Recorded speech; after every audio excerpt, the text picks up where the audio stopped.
தஞ்சை மாவட்டம் கும்பகோணம் அருகே தொழிலதிபரை கத்தியால் குத்தி கொலை செய்த கொலையாளியை போலீசார் தேடி வருகின்றனர். வீடு தேடி வந்து கொலைவெறிச் செயலில் ஈடுபட்ட சம்பவத்தில் நடந்தது என்ன?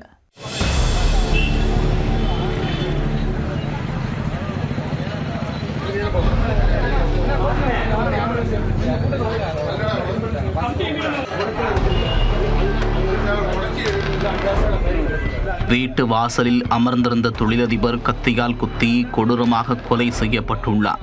ஊரையே அலறவிட்ட கொலையாளியை பிடிக்க போலீசார் தனிப்படை அமைத்து தேடி வருகின்றனர். நடுநடுங்க வெட்ட சம்பவத்தில் நடந்தது என்ன?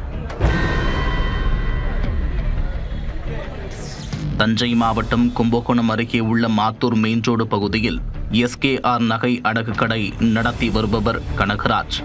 72 வயதான இவர் மாத்தூர் அதிமுக கிளைக்கழக அவைத் தலைவராக பொறுப்பு வகித்தார். மேலும் அடகு கடை, பினான்ஸ், பெட்ரோல் பங்க் என நல்ல உழைப்பாளியான இவர் ஊருக்குள் பெரிய தொழிலதிபராகவும் வலம் வந்துள்ளார்.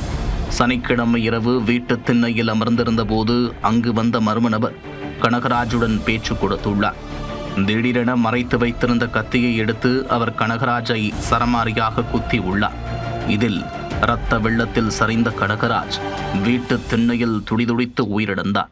சத்தம் கேட்டு அக்கம் பக்கத்தினர் கூட்டம் கூட அதற்குள் கொலையாளி அங்கிருந்து தப்பி ஓடினார். பின்னர் தகவலறிந்து வந்த நாச்சியார் கோவில் காவல்துறையினர் சம்பவ இடத்தை பாதுகாப்பு வளையத்திற்குள் கொண்டு வந்து விசாரணையை தொடங்கினர். தடயவியல் வல்லுநர்கள் மற்றும் கைரேகை நிபுணர்களை வரவழைக்க கிடைத்த தடயங்களை சேகரித்து கொலையாளி யார், கொலைக்கான காரணம் என்ன உள்ளிட்ட கோணங்களில் விசாரணையை தீவிரப்படுத்தினர். சம்பவத்தன்று ஏரியாவிற்குள் யாராவது மர்ம நபர்கள் வந்து சென்றார்களா, அசம்பாவித செயலை முன்கூட்டியே திட்டமிட்டு கனகராஜை நோட்டமிட்டு வந்தார்களா உள்ளிட்ட கோணங்களிலும் விசாரித்து வருகின்றனர்.